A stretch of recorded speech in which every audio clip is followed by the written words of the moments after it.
एक छोटे से गांव नूरपट के किनारे, जो पुराने पहाड़ों के बीच बसा हुआ था, एक छुपी हुई गुफा थी, रहस्यों से घिरी हुई।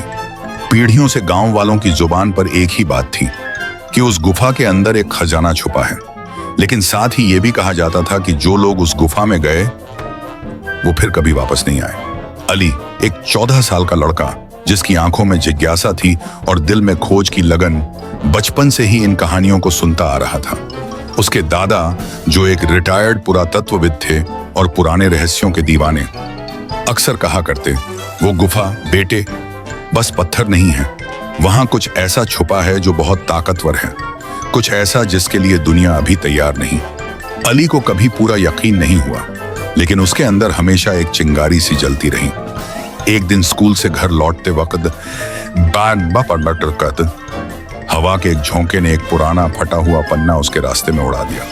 वो किसी बहुत पुराने किताब का पन्ना था, जर्द हो चुका था। उस पर एक नक्शा बना था, नूरपट के पास के पहाड़ों का। एक लाल गोला किसी एक बिंदु को दर्शा रहा था, वही रहस्यमयी गुफा। अली ने जल्दी से वो नक्शा अपने बैग में डाला और घर भाग गया। अगली सुबह उसने अपने दो सबसे अच्छे दोस्तों हमजा और बिलाल को यह दिखाया। ये वही हो सकता है। हमजा की आंखें चमक उठी। अगर खजाने की जगह हड्डियां निकली तो? बिलाल ने घबरा कर कहा। अली मुस्कुराया। हर बड़ा खोजकर्ता जोखिम लेता है, इसी तरह तो कहानियां बनती हैं। अगली सुबह टॉर्च, रस्सी, पानी, खाना और एक पोर्टेबल कंपास लेकर तीनों निकल पड़े अपनी खोज पर। जैसे ही वो गुफा के पास पहुंचे, उन्हें एक अजीब बात महसूस हुई, जैसे पत्थरों से कोई मधुर सी गूंजती धुन निकल रही हो। उनकी रूह कांप गई। गुफा का रास्ता बहुत संकरा था। घुटनों के बल रेंगते हुए वो एक लंबी अंधेरी सुरंग में पहुंचे।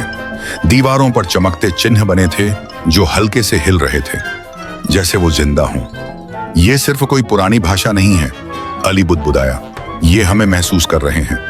थोड़ी देर बाद रास्ता दो हिस्सों में बंट गया, बायां या दायां। दोनों तरफ अंधेरा ही अंधेरा था। हम साथ ही रहेंगे, कोई अलग नहीं होगा, बिलाल ने जोर से कहा। उन्होंने दायां रास्ता चुना। अंदर जाते ही ठंडक बढ़ गई। जितना गहराई में जाते उतना ही अजीब माहौल होता गया। अचानक हमजा रुक गया। तुमने सुना? वो सब थम गए। पीछे से कोई सरसराती सी आवाज आई, लेकिन वहां कोई नहीं था। ऐसा लगा जैसे कोई बच्चा किसी भूली हुई भाषा में गा रहा हो। डरे हुए फिर भी हिम्मत करके वो आगे बढ़े। फिर एक विशाल पत्थर की दीवार सामने आई जिसमें 3 छेद थे। नीचे खुदा हुआ संदेश था, सिर्फ वही आगे जा सकता है जो सच बोलता है। अचानक एक धातु की चमकदार गेंद दीवार के बीच से ऊपर उठी और उनके सामने आकर हवा में तैरने लगी। एक गहरी आवाज गूंजी, तुम में से किसके पास है साहस का दिल? तीनों एक दूसरे को देखने लगे।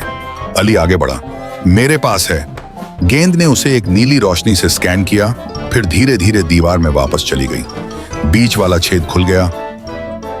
हम स्वाद आ गया और एक चमकदार सुरंग दिखाई दी।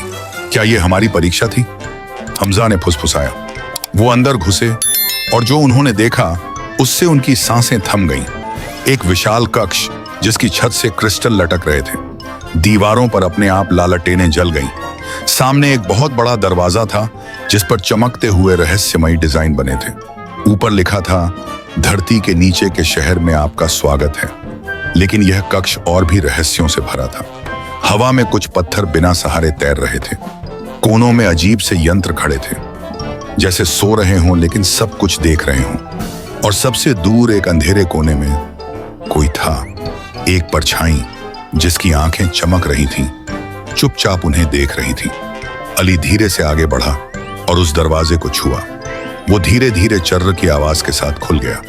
उसके पार जो दिखा वो किसी सपने से कम नहीं था।